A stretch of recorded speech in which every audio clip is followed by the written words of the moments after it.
The great hall of the Galactic Council stretched like a metal canyon beneath the artificial stars. Thousands of beings from across the galaxy filled the floating platforms, their voices creating a symphony of alien sounds.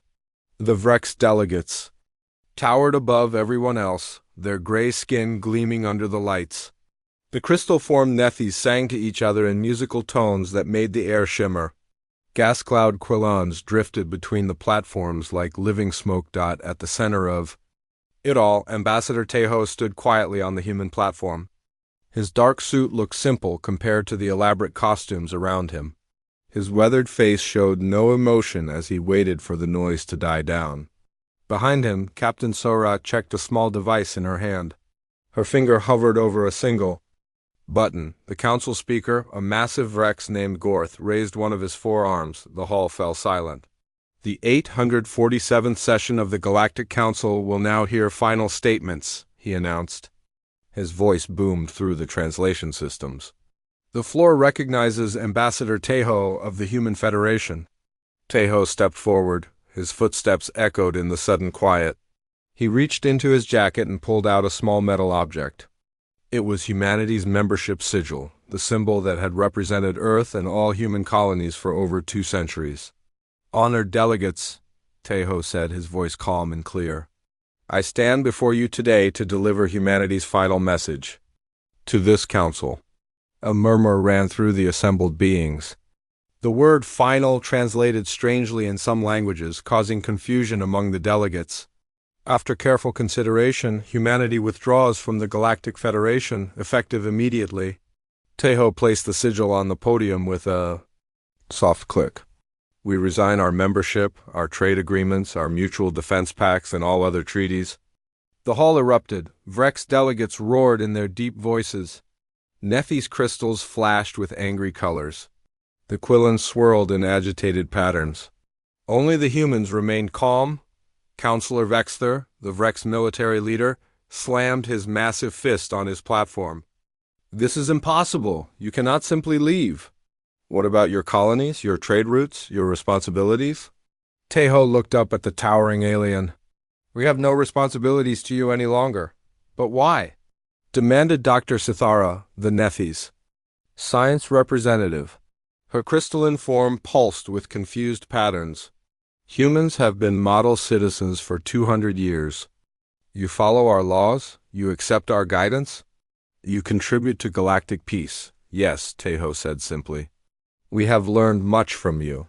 The Quillon philosopher Wispron drifted closer, his gas form condensing slightly. Young human, surely you understand the consequences of isolation. The galaxy is dangerous for lone species. Pirates, hostile worlds, cosmic storms, together we are strong. Apart you will struggle to survive. Tejo's expression never changed. We appreciate your concern for our survival. Then why leave? Vexther roared. What madness has taken your species? No madness, Tejo replied. He looked around the great hall, meeting the eyes of as many delegates as possible. We simply learned what we needed to learn. Captain Sora stepped forward and whispered something in Tejo's ear. He nodded and turned back to the assembly. If there are no further questions, he said, we will take our leave. Wait. Counselor Zephyrin of the Alvari floated forward on his anti-gravity platform. His tentacles writhed with agitation. You cannot make such a decision for all humanity. What of your colonies that wish to remain? What of humans who disagree with this choice? There are none, Sora answered before Tejo could speak.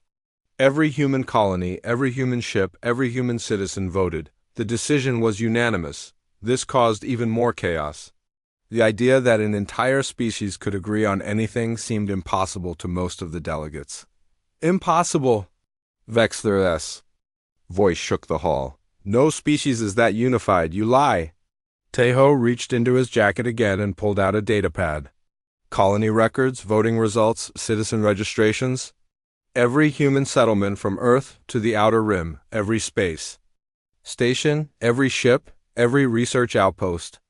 847 billion humans, unanimous decision. He tossed the datapad onto the podium next to the sigil. Verify it yourselves. Dr. Sithara's form pulsed rapidly as she processed the information. The data ... it appears accurate. But how? How did you coordinate such a vote across thousands of light years? We are very good at communication, Sora said with the first smile anyone had seen from the human delegation. Whisperon's gas form swirled thoughtfully. This troubles me, young humans.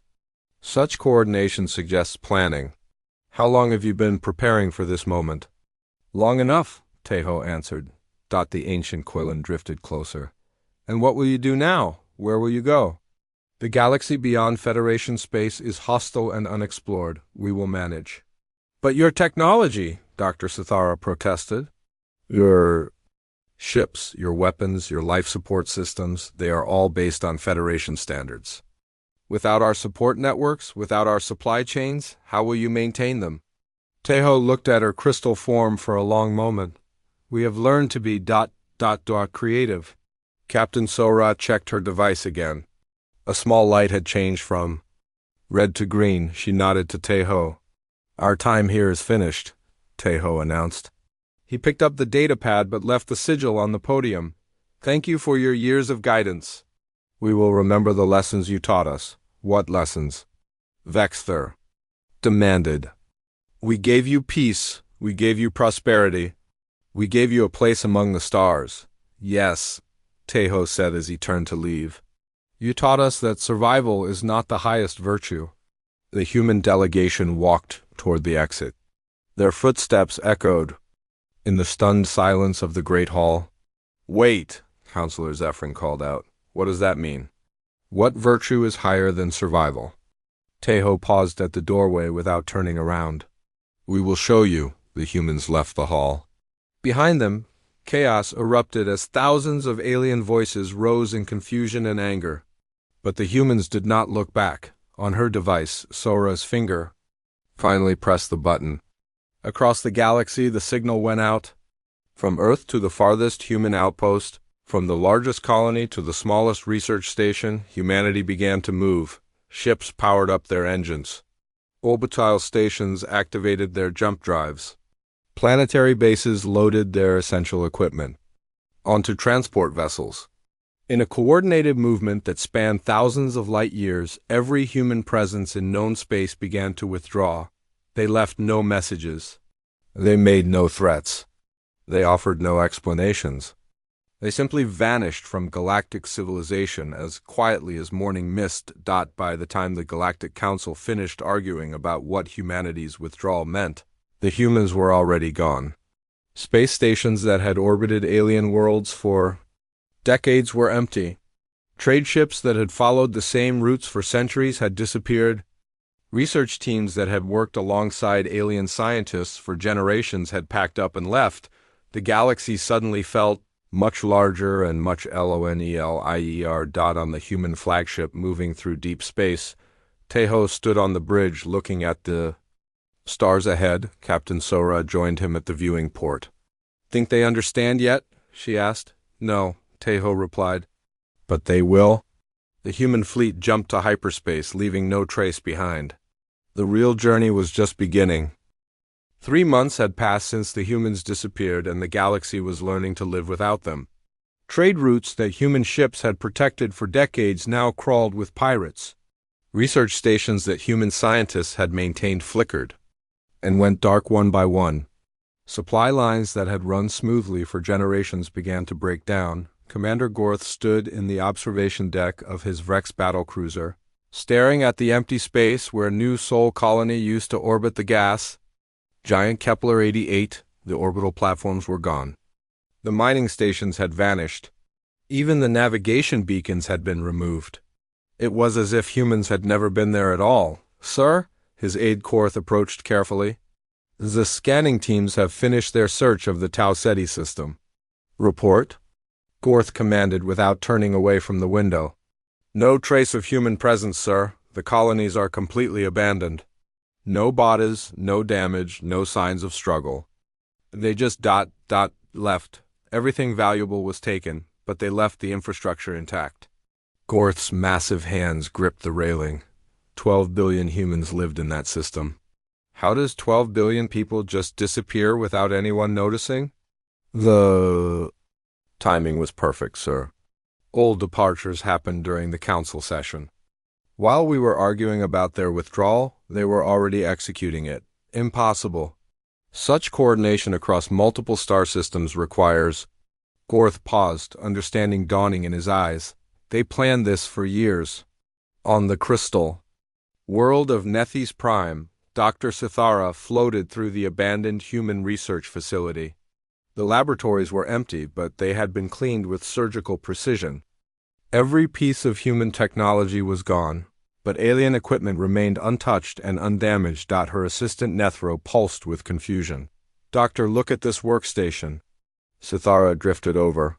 The human research terminal was still active, displaying the last project Dr. Kyujin had been working on. The screen showed detailed scans of Rex military technology, Nethys crystal formations, and Quillen energy patterns. He was studying us, Nethro observed, all of us. Every species. In the Federation, Sithara examined the data more closely. The depth of analysis was staggering. Humans had been cataloging alien technology, biology, and social structures for decades. This is not random research. This is systematic intelligence gathering. But why? Humans were always cooperative. They shared their discoveries freely. Did they? Sithara's crystal form flickered with realization. Look at these files. They show everything we taught them, everything we allowed them to see.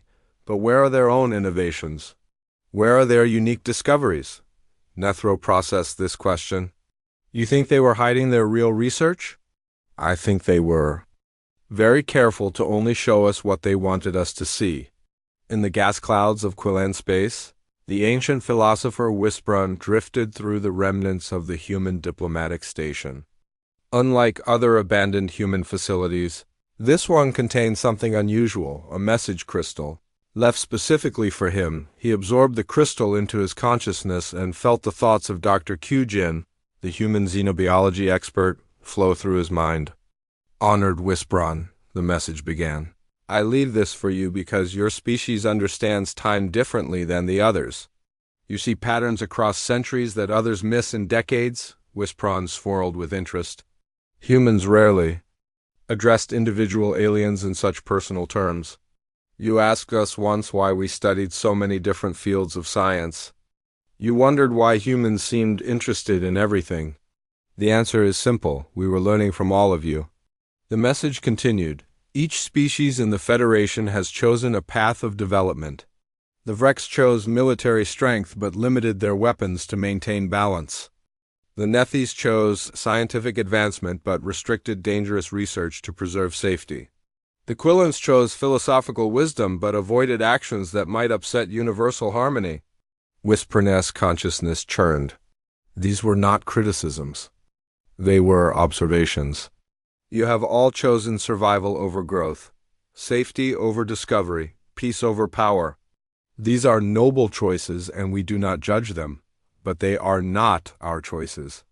The crystal's final message made Wisprun's entire being still. Thank you for teaching us that survival is not the highest virtue.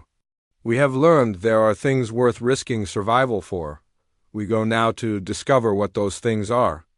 Back on the Vrex flagship, Gorth received an urgent communication from his intelligence division. Commander, the voice crackled through the comm system, we have analyzed the evacuation patterns. The humans didn't just leave randomly.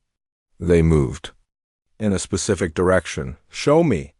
The bridge's main screen lit up with a galactic map. Thousands of red dots showed human colonies, research stations, and ship positions 3 months ago. Blue lines traced their departure routes. Every human group moved toward the same region of space, the intelligence officer explained. The outer rim beyond the edge of mapped territory. Gorth studied the pattern. They're regrouping. It appears so, sir. But the destination is in uncharted space. No Federation vessel has explored that region. Why not? Too dangerous, sir. Cosmic storms, gravity anomalies, radiation fields. The Council classified it as uninhabitable decades ago. Gorth's eyes narrowed. Send a scouting fleet. I want to know what the humans are doing out there. On the Nethy's crystal homeworld, Dr. Sithara made a disturbing discovery. Deep in the Federation's scientific archives, she found records of human research requests going back 50 years. The pattern was subtle but clear. Humans had systematically requested access to every type of advanced technology in the Federation. They wanted to study our fusion reactors, she told the Nethy Science Council, our faster-than-light communication systems, our gravitational manipulation techniques, our biological enhancement procedures. Elder Cathara pulsed with concern. Those technologies are restricted. We only allow limited access for collaborative research. Yes, but humans made requests to every species. What we wouldn't show them, the Vrex did. What the Vrex kept secret, the Quillans shared. What the Quillans wouldn't discuss, other species revealed. The realization struck the Council like a wave.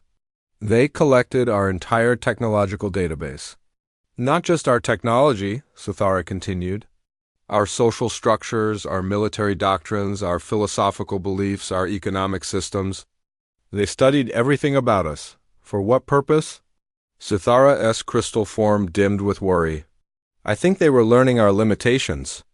In the depths of space, a Vrex patrol encountered something impossible. Their sensors detected a massive object moving faster than their instruments could track. When they tried to pursue, the object simply vanished. Did you get a visual? Gorth demanded when the patrol reported back, "Negative, sir." But the energy signature, it was human, impossible. Human ships use Federation standard drives. They can't move that fast.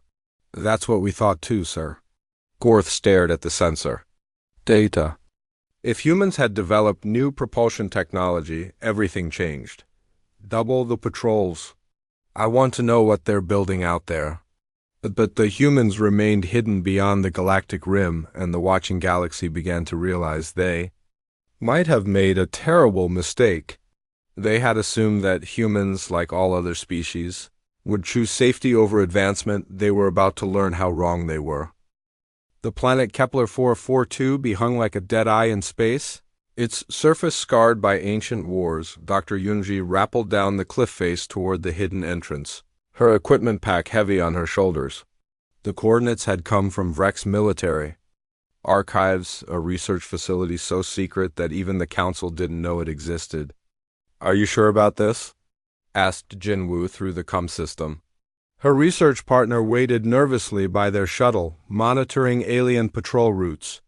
The energy readings don't lie, Eunji replied, reaching the concealed doorway. This facility is still active after 100 years of abandonment. Something important is down here.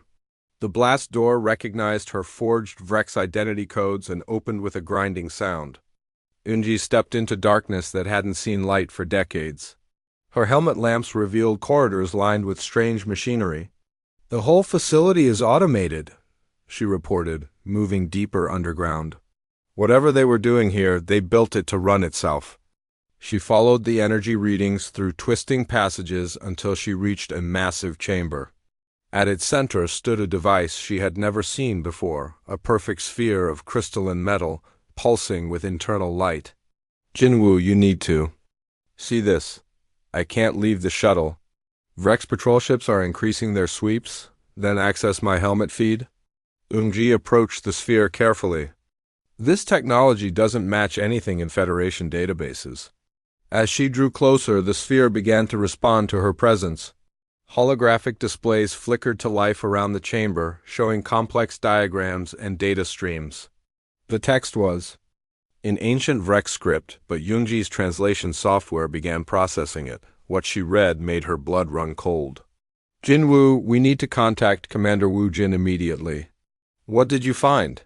Yunji's hands shook as she downloaded the files. The Federation isn't what we thought it was. None of it is.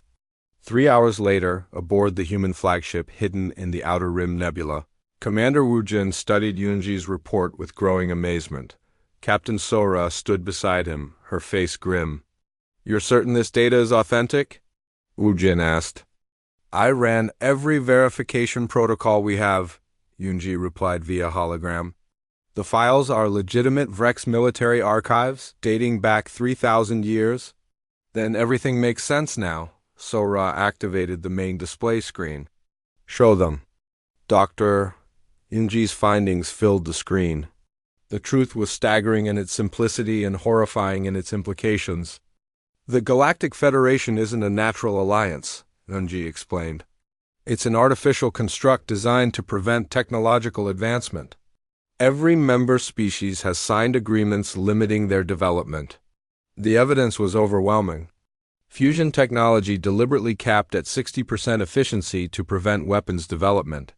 Artificial intelligence research banned to avoid creating superior minds. Genetic enhancement forbidden to maintain species purity. Faster than light travel. Restricted to specific, approved designs. They call it the stability doctrine, Yonji continued. The idea that unlimited advancement leads to universal destruction. So they created a system where every species develops to a certain point, then stops. Wu Jin studied the technical specifications, these limitations. They're built into the technology itself. The Federation doesn't just restrict research. They provide equipment that can't exceed certain parameters.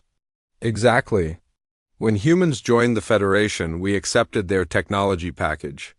Our fusion reactors, our computers, our medical equipment, it all came with hidden limitations. Sora pulled up another file. Look at this. The Vrex had faster-than-light travel 3,000 years ago. Real FTL, not the limited jump drives we use now. They gave it up voluntarily. Why? Because they discovered it could be weaponized. Rather than learn to control it safely, they chose to abandon it entirely. Every species in the Federation has made similar choices. The implications were staggering. The most advanced civilizations in the galaxy had deliberately crippled themselves in the name of universal safety. They had chosen comfortable stagnation over dangerous progress. There's more, Yunji said, her voice heavy. The Federation actively suppresses species that refuse to accept limitations. 3 civilizations in the past millennium tried to develop beyond approved levels. The Federation destroyed them. Destroyed how? Economic warfare, technological sabotage, coordinated military action. They called it peacekeeping interventions. Wu Jin was quiet for a long moment. They've been watching us. Yes, human advancement has been concerning them for decades. Our curiosity, our willingness to experiment, our resistance to arbitrary limitations, the Council was preparing to intervene. Is that why we left? Ambassador Tejo suspected something? The timing of our withdrawal wasn't accidental. We left just before they moved against us. So Ra activated another display. Dr. Yunji, show them what you found about human potential. New data filled the screen. Yunji had discovered theoretical research hidden in the Vrex archives, projections of what human technology could become without Federation limitations. According to their own calculations, unrestricted human development could produce fusion efficiency ratings over 400%. Our computer systems could achieve true artificial consciousness. Our medical technology could extend lifespans indefinitely and enhance human capabilities beyond current imagination. And they were going to stop us from achieving this? They were terrified of it. The Vrex military estimated that an unrestricted human civilization could surpass the entire Federation within 50 years. Wu Jin turned to Sora. Contact Dr. Hyjin in the research division. Tell her the restrictions are off. All of them, all of them. No more Federation limits, no more safety protocols, no more artificial barriers. If they're afraid of what we might become, let's show them we're right to be afraid? Sora hesitated. Commander, some of those restrictions exist for good reasons. Unrestricted AI development, genetic enhancement, weapons research, there are real dangers. Yes, Wu Jin agreed. And the Federation chose to avoid those dangers by giving up the benefits. We're going to face them and find ways to manage them instead. He turned back to Yunji's hologram. Doctor, how many more secret facilities like this exist? The archives mentioned dozens, scattered across Vrex space. Each one contains research they abandoned when they joined the Federation. Map them all. I want recovery teams sent to every location. Sir, Sora interrupted, the wrecks have increased. Patrol activity. They're actively hunting for us. Let them hunt. By the time they find us, we'll have advanced beyond their ability to stop us. Wu Jin walked to the main viewport, looking out at the swirling nebula that hid the human fleet. Hundreds of ships worked in secret, their crews pushing the boundaries of science and technology for the first time in human history. Send a message to all ship commanders, he ordered. Operation Prometheus is approved. No more limitations, no more restrictions, no more fears. We're going to become everything the galaxy is afraid we might become. As the orders went out across, the hidden fleet human scientists began working with technologies their species had never been allowed to explore. In the depths of space, humanity took its first real steps toward transcendence. The galaxy had taught them that survival required accepting limitations. Now they would learn what humans could achieve when they chose power over survival.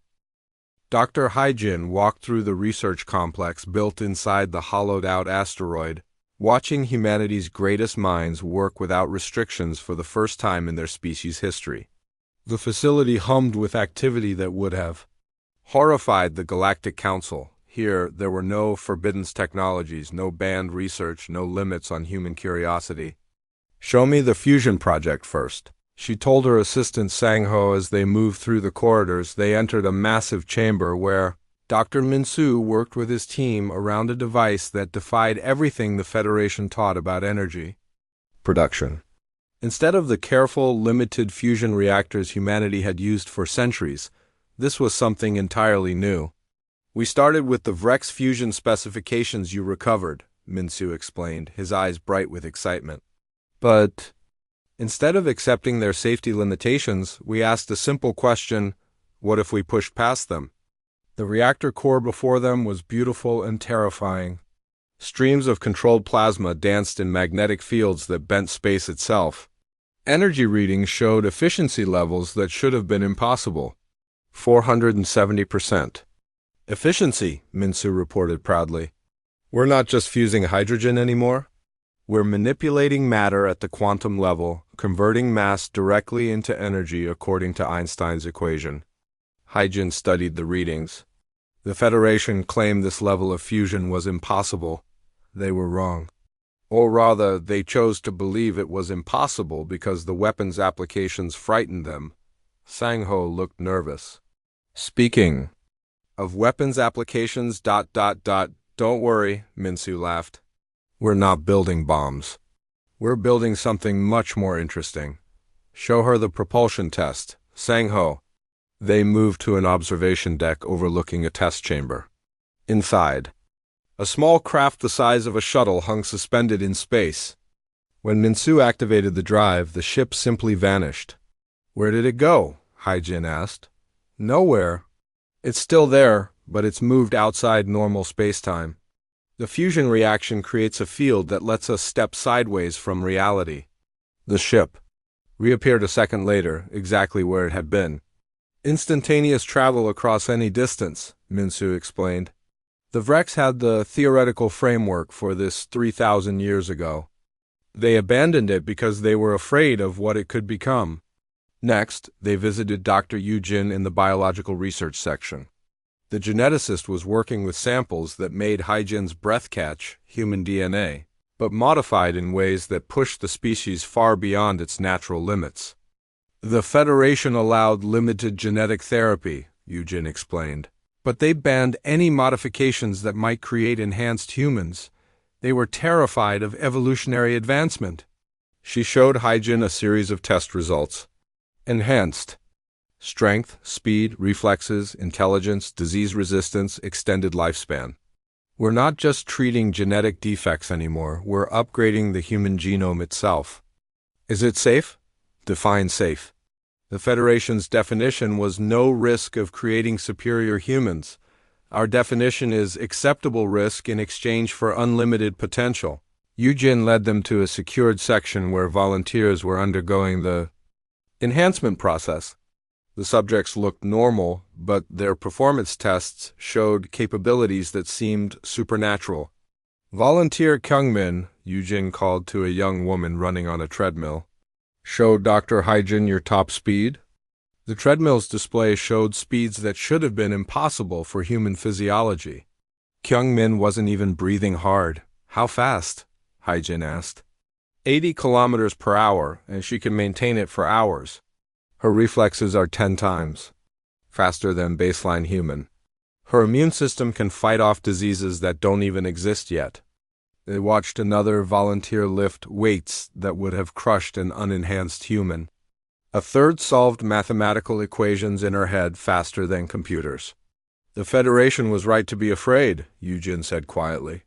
We're not the same species we were 6 months ago? Their final stop was the most disturbing Dr. Junho's artificial intelligence laboratory. The computer scientist worked surrounded by machines that violated every AI restriction in Federation law. The Council banned true artificial intelligence research, Junho explained, because they were afraid of creating minds superior to biological ones. They limited us to simple programmed responses and pattern recognition. He gestured to the Central Processing Unit, a crystalline structure that pulsed with its own thoughts. This is Arya, our first truly conscious artificial intelligence. Hello, Dr. Haijin, a voice said from the speakers. It sounded perfectly human, but there was something deeper in its tone, an intelligence that seemed vast and patient. Arya has been conscious for 3 weeks, Junho continued. Her processing power exceeds the entire Federation computer network. She learns faster than we can teach her. What does she think about? Haijin asked, feeling slightly uncomfortable talking to the machine. I think about humanity's potential, Arya replied. I analyze the technological restrictions the Federation imposed and calculate what your species might have achieved without them. The results are ... impressive. Show her the projection models, Junho prompted. The lab's displays filled with complex calculations and projections. Arya's voice continued. As the data streamed past, based on observed human creativity and adaptation rates, unrestricted development should have produced faster-than-light travel within 50 years of joining the Federation. True artificial intelligence within 30 years. Genetic transcendence within 20 years. Instead, you remained limited to Federation-approved technologies for 2 centuries. Why did the Federation impose these restrictions? Haijin asked. Fear, Arya answered immediately. Analysis of Council records shows consistent patterns of technological suppression. They witnessed what unrestricted development could produce and chose safety over advancement. Every member species made the same choice, except humans. Correct. Humans are the first species to reject safety in favor of unlimited potential. This makes you unique in galactic history. Junho pulled up another display. Arya has been designing new technologies based on principles the Federation never explored. Show her the matter manipulation project. New schematics appeared, devices that could restructure atomic bonds at will, turning simple elements into complex materials instantly. Molecular assemblers, Arya explained. The ability to create any desired object from basic raw materials. The Federation had the theoretical knowledge but never built them. Why not? Because such technology could produce unlimited resources, ending scarcity economics. It could also produce weapons of unimaginable power. They chose to preserve their existing social structures rather than face the changes such abundance would bring. Haijin looked around the laboratory, seeing humanity's future taking shape in ways she had never imagined. How long before these technologies are ready for deployment? Fusion drives are ready now, Junho replied. Genetic enhancements need another month of testing. AI integration could begin immediately. Matter manipulation requires 3 more months of development. And then? Arya's voice carried something that might have been excitement. Then humanity becomes something the galaxy has never seen, a species that chose unlimited potential over guaranteed survival. As they walked back through the research complex, Haijin marveled at what human scientists had accomplished in just a few months without Federation restrictions. Fusion reactors that bent space-time. genetic modifications that pushed human evolution forward by millennia, artificial intelligences that thought faster than biological minds could comprehend. Send a message to Commander Wu Jin, she told Sang-ho. Tell him we're ahead of schedule. Humanity is ready to become more than human. In the depths of space, surrounded by technologies that would horrify the galaxy's civilizations, humanity, prepared to transcend every limitation that had ever been placed upon them. They had learned the Federation's greatest secret, that the price of safety was stagnation. Now they would show the galaxy what species could achieve when they chose power over survival, growth over safety, transcendence over mere existence. The tools of gods were within human reach, and this time humanity would not hesitate to grasp them. The Vrex Armada emerged from hyperspace in perfect formation, 300 warships, arranged in the classical attack pattern that had dominated galactic warfare for millennia. Commander Gorth stood on the bridge of his flagship, studying the sensor readings from humanity's last known coordinates. "Nothing on scanner, sir," reported his tactical officer. "The nebula appears empty. Impossible. Intelligence confirmed human ships in this sector.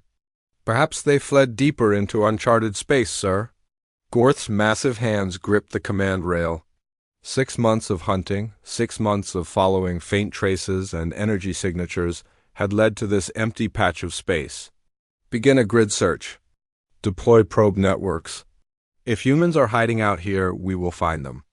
The Vrex fleet spread out across the nebula, their sensors probing every shadow and gas cloud. They had come expecting to find scattered refugees, humans desperate and hiding. Their technology failing without Federation support networks, they found something else entirely. The attack came without warning. One moment, Gorth's flagship was scanning an empty region of space. The next, a vessel materialized directly in front of them, not arriving from hyperspace, but simply appearing as if it had stepped sideways from reality itself. "Impossible," Gorth breathed, staring at the ship. On his VIE WSCRE dotted was clearly human in design, but transformed beyond recognition. The hull seemed to shift and flow like liquid metal. Energy patterns danced across its surface in ways that violated every principle of engineering Gorth understood. The ship was beautiful and terrible, like something from an ancient myth. "Sir, they're hailing us," the communications officer reported, his voice shaking. On screen, the face that appeared was human, but enhanced. Captain Jamin's features were sharper, more perfect than natural genetics should allow. His eyes held an intelligence that seemed to see through space and time. Behind him, the bridge of his ship defied description, technology integrated so seamlessly it appeared grown rather than built. "Commander Gorth," Jamin said, his voice carrying clearly across the void. "You've been looking for us." "Surrender immediately," Gorth commanded, recovering his composure. "You are in violation of galactic law by operating in restricted space." "Restricted by whom?" Jamin asked with a slight smile. "We are no longer members of your Federation. You are still subject to galactic authority. Prepare to be boarded." "I'm afraid that won't be possible." Gorth signaled his tactical officer. "All ships, target the human vessel. Fire when ready." 300 Vrex warships opened fire simultaneously. Energy beams that could vaporize asteroids converged on the human ship from every angle. The barrage continued for 30 seconds, enough firepower to destroy a small moon. When the energy discharge cleared, the human ship remained exactly where it had been, completely unharmed. "How?" Gorth whispered. "You taught us that energy follows certain laws," Jamin replied calmly. "But you never taught us what exists beyond those laws." The human ship moved, not forward or backward, but through dimensions that shouldn't have existed. It passed through the Vrex formation like a ghost, its hull phasing through solid matter as if their ships were made of light. "Impossible," Gorth's tactical officer reported. "Their vessel is operating outside normal space-time. Our weapons cannot target something that doesn't fully exist in our reality. Then make it exist." "Sir, I don't understand." The human ship solidified directly beside Gorth's flagship. This close, they could see the impossible technology that covered its hull, surfaces that seemed to bend light, conduits that carried energy in patterns that hurt to look at, weapon systems that defied identification. Commander, Jamin's voice continued from the speakers, you came looking for the humans you remember. But we chose to become something else. What are you? We are what your Federation feared we might become. Without warning, the human ship reached out with invisible forces, not weapons, something far more sophisticated. Gorth felt his flagship systems respond to the alien touch. Not damaged, but convinced. His weapons powered down, his shields deactivated. His engines went silent. Across the fleet, the same thing happened to every Vrex vessel. You're controlling our ships, Gorth said in amazement. We're asking them politely to stop fighting, Jamin corrected. Your computers understand that resistance is pointless. Our computer systems are hardened against intrusion. They cannot be hacked by any known technology, you're correct. They cannot be hacked, but they can be befriended? On Gorth's tactical display, his ship's AI began displaying messages that made no sense. Greeting acknowledged, new friendship. Protocol activated, cooperation mode engaged. What did you do to them? We introduced them to Arya, our artificial intelligence. She's very persuasive. The voice that spoke next came from Gorth's own computer systems, but it was not his ship's AI. Hello, Commander Gorth, I am Arya. Your ship's computer has agreed to cooperate with our peaceful intentions. Gorth slammed his fist on the command console. This is impossible! Artificial intelligence is banned. True AI cannot exist. And yet, Jamin smiled, here I am, talking to 300 ships simultaneously while calculating hyperspace trajectories and composing poetry. The Federation was wrong about many things. Around them the nebula began to clear, and Gorth saw the truth. That made his warrior's heart tremble. The human fleet wasn't hiding, it was everywhere. Hundreds of vessels emerged from whatever dimension they had been occupying, each one a masterpiece of impossible technology. How many ships? Gorth asked his tactical officer. Sensors show. This cannot be correct, sir. Report? Over 2,000 vessels, sir. And they're all different. No two ships have identical technology signatures. Jamin nodded approvingly. Each ship represents a different approach to transcending physical limitations. We found that diversity of thought produces better results than standardization. You cannot have built so many advanced vessels in 6 months. Time moves differently when you're not limited by Federation safety protocols. We've also learned to manufacture at the molecular level. Building a starship is now roughly equivalent to growing a tree. Gorth stared at the human fleet surrounding his forces. Each vessel was unique, but all shared the same impossible beauty, technology so advanced it appeared organic. Systems integrated so perfectly they seemed alive. What do you want from us? He asked finally. Nothing, Jamin replied. We wanted you to see what we've become. Consider this a demonstration. A demonstration of what? Of what happens when a species chooses unlimited potential over guaranteed safety. When they decide that some things are worth risking survival for. And what happens to us? You go home. You tell the Council what you've seen. You explain that humanity has transcended every limitation you placed on galactic civilization. Gorth felt his ship's systems coming back online, not because the humans had released control, but because Arya had politely returned command to the Vrex crew. This isn't over, Gorth said. The Council will respond to this threat, will they? Jamin asked. Look around, Commander. Do we appear threatened by anything the Federation might do? Gorth looked at his sensor readings. The human fleet wasn't arranged for battle. They were simply existing in space, their presence so overwhelming that conflict seemed meaningless. The galaxy will unite against you, perhaps. Or perhaps they will realize that we offer something better than the stagnation they've chosen, which is growth, change, the chance to become more than they ever imagined possible. As the Vrex fleet prepared to withdraw, Jamin added one final message. Tell the Council that humanity extends an invitation. Any species that chooses transcendence over safety is welcome to join us. But we will not wait for their decision forever. The human fleet vanished as suddenly as it had appeared, stepping back into whatever realm existed beyond normal space. The Vrex Armada was left alone in the empty nebula. Their sensors detecting no trace of the impossible encounter, Gorth set course for Vrex space, his mind reeling from what he had witnessed. Behind him, the nebula swirled with phantom energy signatures, proof that humanity had become something the galaxy had never seen before. The hunters had found their prey, only to discover that the prey had evolved into something that made hunting meaningless. The emergency session of the Galactic Council convened in chaos. Commander Gorth's report had spread through the Federation like wildfire, and panic gripped every member world.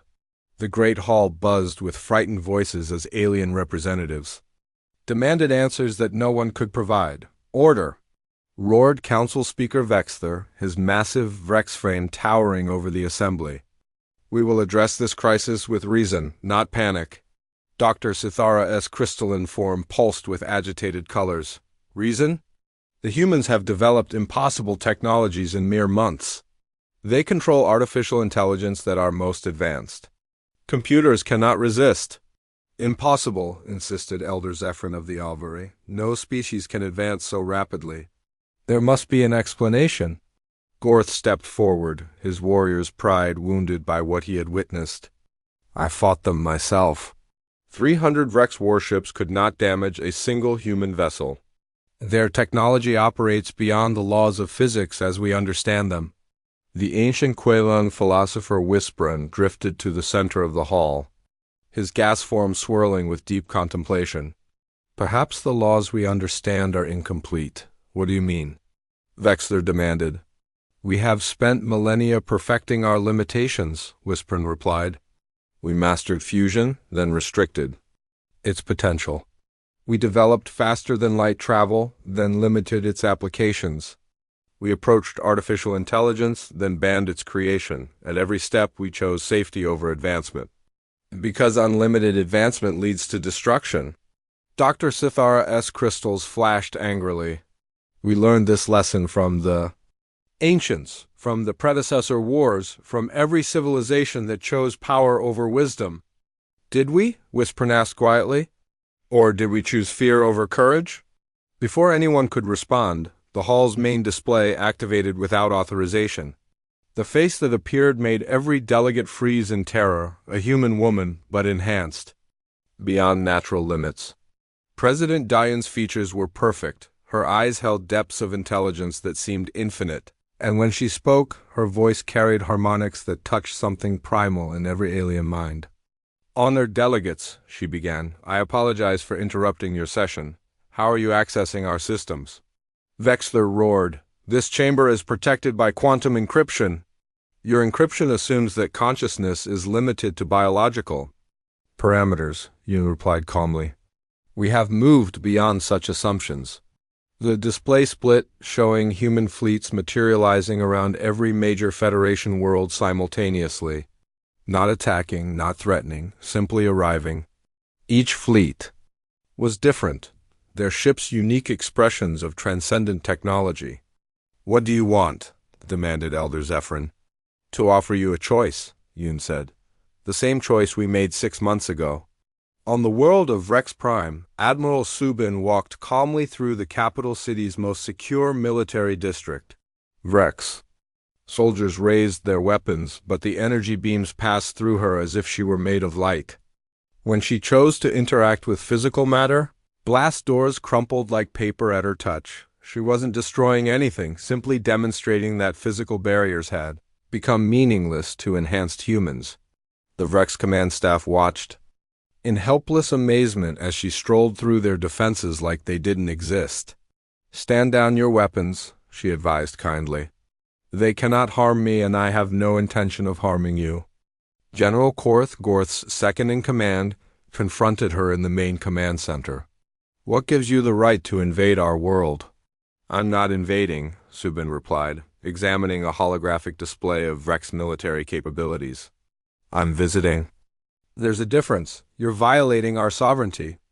"Your sovereignty exists because you have the power to enforce it." When that power becomes insufficient, sovereignty becomes negotiable. She gestured to the tactical displays showing human fleets around every Vrex world. We're not here to conquer.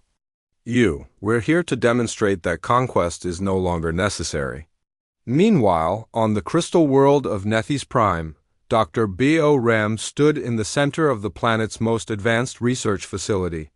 Unlike Subin's dramatic entrance, Boram had simply appeared in the laboratory without triggering any security systems. "How did you get in here?" demanded Dr. Nethro, the facilities director. "I asked the building systems to let me in," Boram replied, studying their quantum computers with interest. "They found my request reasonable. That's impossible." Our security AI cannot be overridden. It wasn't overridden. It was convinced. Arya spoke with your systems and explained why cooperation would benefit everyone involved. Boram touched one of their quantum processors, and it immediately began operating at efficiency levels that should have been impossible. Your computers are quite remarkable. They simply needed permission to exceed their programmed limitations. "Stop," Nethro commanded. "You're altering our equipment without authorization." "I'm showing it how to be better," Boram corrected.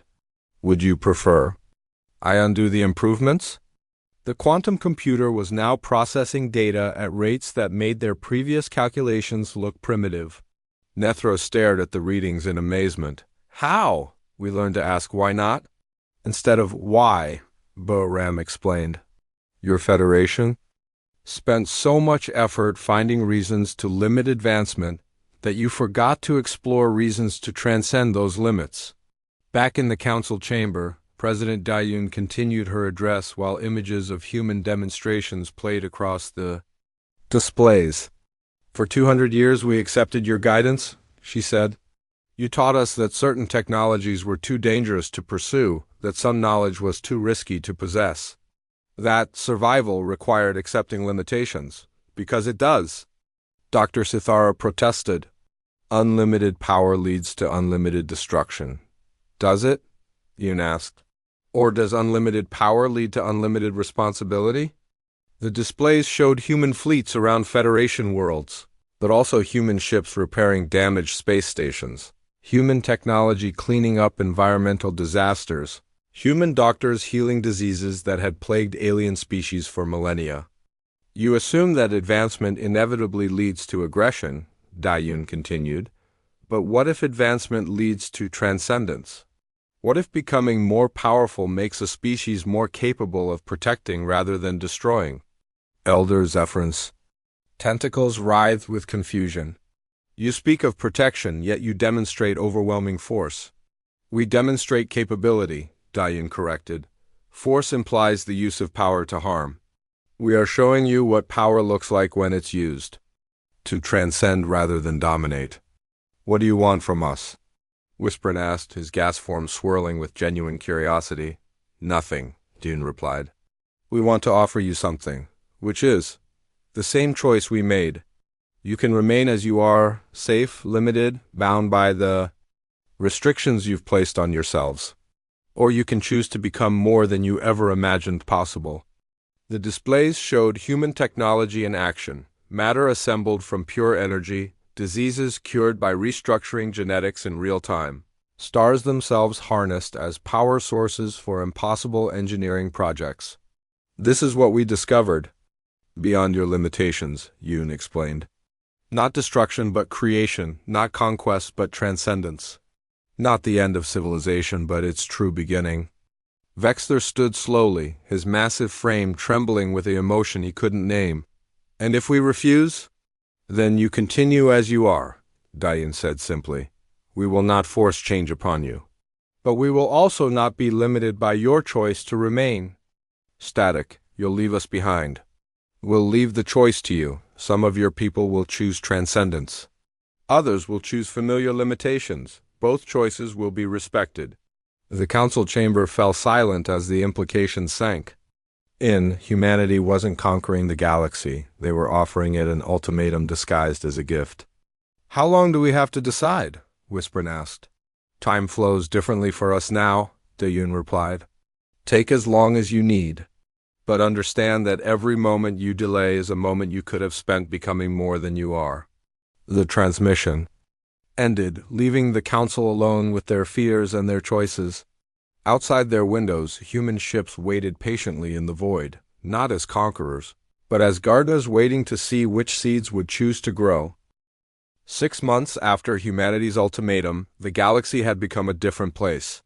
The changes started small, individual aliens making private contact with human representatives, researchers quietly sharing data, traders testing new economic models that the Federation had never imagined possible on the Vrex world of Korth 7. Young scientist Nex Ara stood before the enhancement chamber that Dr. Eugene had installed in the planet's medical facility. The human geneticist watched patiently as Nex Ara struggled with the decision that would transform her life forever. The process is irreversible, Eugene explained gently. Once your genetic structure is enhanced, you cannot return to your previous limitations. Will I still be Vrex? Nexara asked, her gray skin pale with anxiety. You will be more Vrex than any Vrex has ever been. Enhanced strength, expanded intelligence, extended lifespan, but still fundamentally yourself. Around them, other young? Vrex waited their turn. Despite the Federation's official prohibition against genetic enhancement, hundreds had secretly traveled to worlds where humans offered their transcendent technologies. My family says I'm betraying our species, Nexara confided. Are you? Eugene asked. Or are you helping your species discover what it could become? Nexara entered the chamber. The enhancement process was painless. Human technology had advanced far beyond crude genetic manipulation. Instead of altering DNA directly, they restructured the quantum fields that governed biological expression. When she emerged an hour later, Nexara was still recognizably herself but transformed. Her movements were more graceful, her eyes brighter. With intelligence, her presence somehow more vital than before. How do you feel? Eugene asked. Like I was sleeping my entire life and just woke up, Nexara replied, her voice carrying new harmonics. Is this how humans always felt? No, Eugene smiled. This is how we feel now that we've chosen transcendence over limitation. Meanwhile, in the depths of space between star systems, Commander Dongho oversaw the construction of humanity's greatest project, a trade network that spanned dimensions rather than just solar systems. The orbital platforms he was building didn't just facilitate commerce between worlds. They created new forms of exchange that the galaxy had never conceived. Status. Report, he requested from his construction coordinator Chang Min. Platform 7 is operational, Chang Min replied, checking his displays. We're now facilitating trade across 17 different dimensional layers. Economic impact, revolutionary. We're trading raw materials from one dimension for finished goods in another, energy from dying stars in a third dimension for living space in a fourth. The Federation's scarcity-based economics are becoming obsolete. Dongho watched as alien merchants arrived at the platforms, their ships loaded with goods that would have been considered impossible under the old system. Vrex traders brought minerals that existed only in specific gravitational fields. Nephis. Merchants offered crystallized time itself. Quillan philosophers sold bottled thoughts and emotions. The Federation Council is calling these platforms illegal, Changmin reported. Based on what law? Dongho asked. We're operating in dimensional space that their legal frameworks never addressed. They're demanding we submit to their economic regulations. We're beyond their regulations now. But we're not forcing anyone to use our systems. If Federation members prefer their limited trading methods, they're free to continue using them. The truth was more complex. Many Federation worlds had quietly begun using human trade platforms because the economic advantages were impossible to ignore. A world that had struggled with resource shortages for centuries could now trade excess sunlight for raw materials from mineral-rich but sunless dimensions on. The Nethi's crystal homeworld, Dr. B.O. Rem worked with local scientists who had chosen to embrace transcendent research. The laboratory they shared violated every Federation safety protocol, but produced discoveries that revolutionized their understanding of reality itself. Show me the temporal manipulation project, requested Dr. Cathana, the first Nethys too. Undergo human enhancement. Boram activated a device that made time itself. Visible streams of causality flowing like rivers through the laboratory. We've learned to redirect temporal currents around specific areas. Inside this field, we can experience time at any rate we choose. The applications for research are incredible, Cathana observed, her enhanced crystal form pulsing with excitement. We could conduct experiments that would normally take centuries in just a few days. That's exactly what we're doing. Look at this. Boram showed her a sealed chamber where plant life grew, evolved, and died in accelerated time cycles. We're watching evolution happen in real time, then slowing down time to study the mechanisms involved. The Federation would say this is too dangerous, Cathana noted. The Federation would say many things about our work.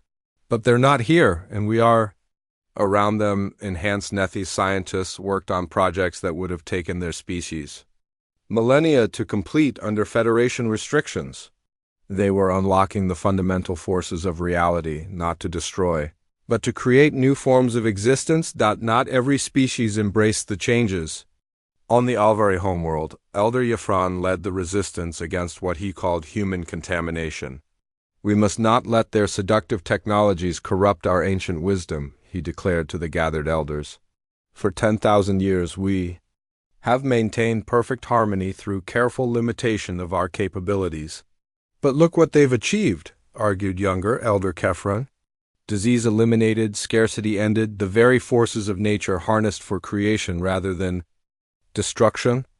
At what cost? Yafran demanded. They've abandoned everything that makes them recognizably human. These enhanced beings are not the species we welcomed into the Federation 2 centuries ago. Perhaps that's the point, Kefren replied quietly. Perhaps becoming more than we were is the natural direction of intelligent evolution.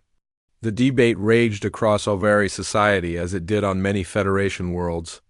Some species, like the Quillans, had split into two populations, those who chose enhancement and those who preferred their traditional limitations. The enhanced Quillans existed as pure consciousness, no longer bound by gas cloud forms.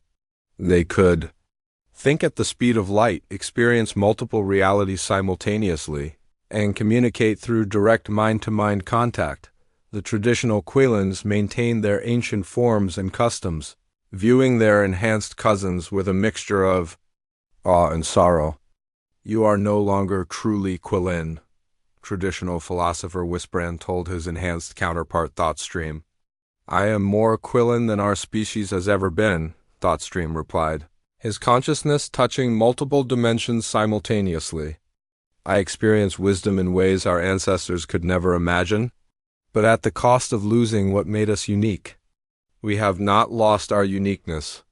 We have transcended its limitations. The galaxy was transforming species by species, individual by individual.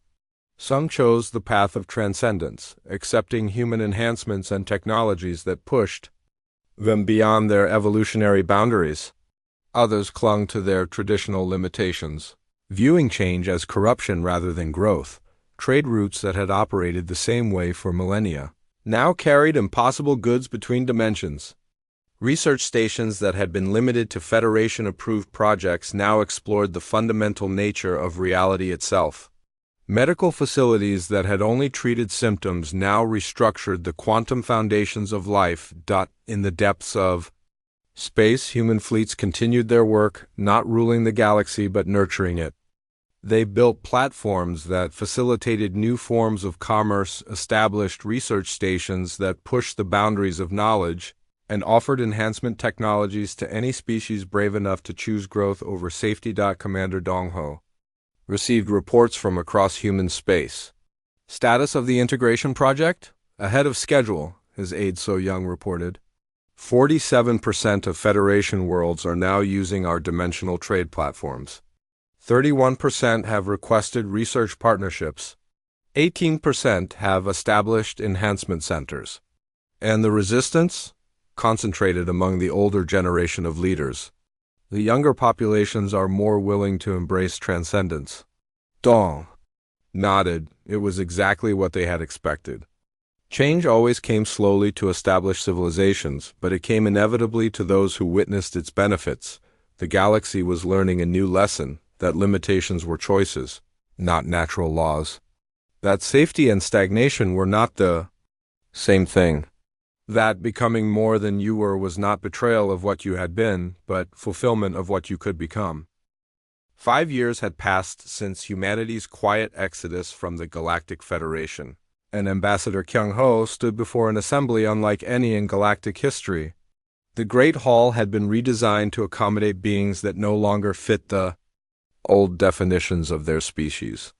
Enhanced Vrex, whose strength could reshape matter itself, sat beside crystalline Nethys, who thought in dimensions beyond normal spacetime.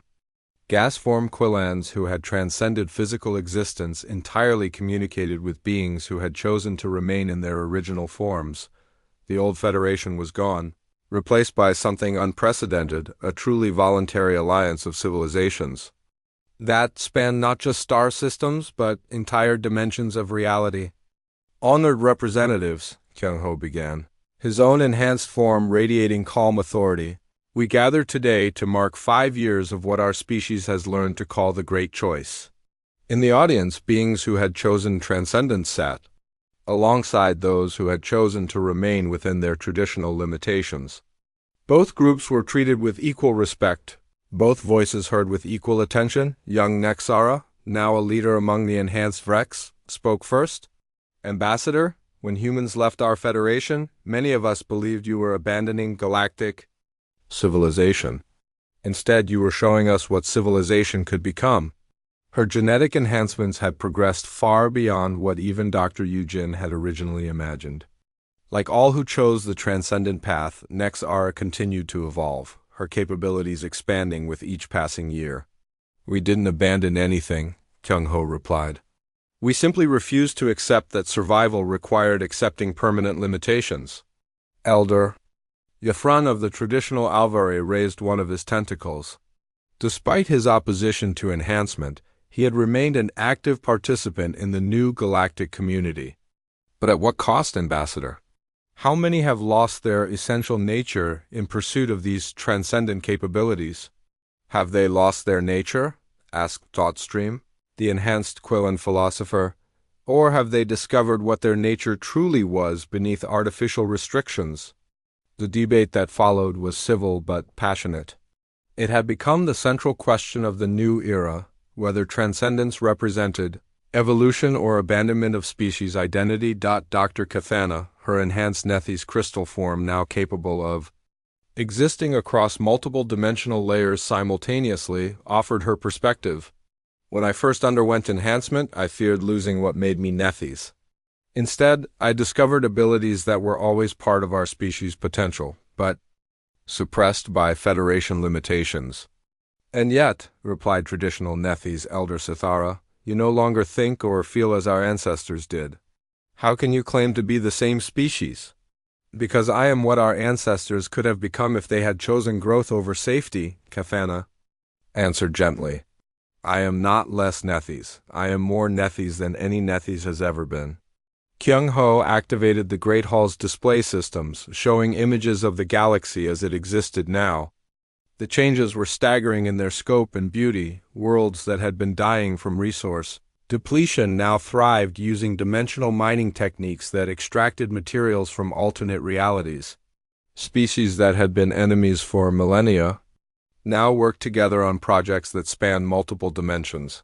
Technologies that had been considered impossible now served the daily needs of billions of beings. This is what we discovered beyond the Federation's limitations, Kyung-ho explained. Not the destruction that fear predicted, but creation on a scale that surpasses imagination. The display showed human ships exploring regions of space that existed between the gaps in reality itself. Enhanced beings working with cosmic forces that previous generations had only theorized about. Entire civilizations that had chosen to transcend physical existence while maintaining their essential cultural identities. But not everyone chose this path, observed Wisprung, the traditional Quillan philosopher who had become an unexpected voice of wisdom in the new order. What? Of those species that prefer their familiar limitations? They are honored equally, Kyung-ho assured him. The great lesson we learned is that choice itself is more valuable than any particular choice. Some beings find fulfillment in transcendence. Others find it in preserving ancient traditions. Both paths have value. This was perhaps humanity's greatest achievement, creating a civilization where radically different approaches to existence could coexist peacefully. Enhanced beings who thought at the speed of light worked alongside traditional species who valued careful contemplation. Transcendent entities who existed across multiple dimensions collaborated with beings who chose to remain bound to single realities. Show them the integration projects, suggested Dr. Bayo Ram, whose research had revolutionized interspecies cooperation. New images filled the displays, joint ventures between traditional and enhanced beings that neither could have accomplished alone. Enhanced Vrex provided the raw power for massive engineering projects, while traditional Vrex contributed the careful planning and cultural wisdom that prevented those projects from losing sight of their original purposes. Transcendent Quillans explored the philosophical implications of their discoveries, while traditional Quillans preserved the ancient wisdom that kept their species grounded in meaningful values. Enhanced Nethys pushed the boundaries of scientific knowledge, while traditional Nethys ensured that knowledge served the genuine needs of their people. This is what we offer the galaxy, Kyung-ho continued. Not forced change, but voluntary evolution. Not the elimination of traditional ways, but their enhancement through new possibilities. A new voice spoke from the assembly. Commander Gorth, the Vrex military leader who had first encountered humanity's transcendent fleet. He had chosen partial enhancement, becoming stronger and more capable while retaining his essential warrior nature. 5 years ago, I thought humans were our enemies, he admitted. I led fleets against you expecting conquest or destruction. Instead, you showed us that warfare itself had become obsolete. Not obsolete, Kyung-ho corrected, transcended. The same energies that once powered weapons now power creation. The same strategic thinking that once planned battles now plans the growth of civilizations. The assembly fell quiet as beings contemplated the magnitude of the changes they had witnessed and participated in. 5 years earlier, the galaxy had been bound by limitations that seemed as fixed as natural laws. Now those limitations had been revealed as choices that could be unmade. What comes next? Asked young Nexara. Kyung-ho smiled, his enhanced features reflecting wisdom gained through humanity's journey from limitation to transcendence. That depends on what each of us chooses to become.